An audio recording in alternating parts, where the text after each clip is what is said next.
Республикая гушцарджитынымас минима ардагадой маг каттарфаси. Уйнац проект демографии шармагон кушдаттан программы ахушей.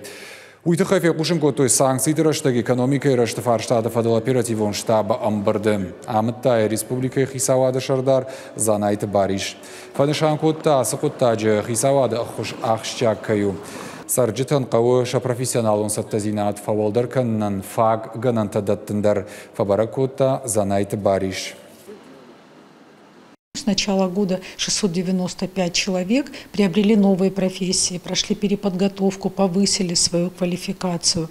Отдельное внимание мы уделяем предприятиям, которые испытывают определенные риски в современных условиях, когда мы видим, что и санкции против нашей страны, и многие предприятия испытывают именно определенные трудности, связанные с экономическими вопросами. С начала текущего года таких предприятий было 26, с каждым руководителем повстречались и директора центров занятости, председатель комитета лично встречалась. Благодаря личным встречам удалось сохранить рабочие места за 723 гражданами.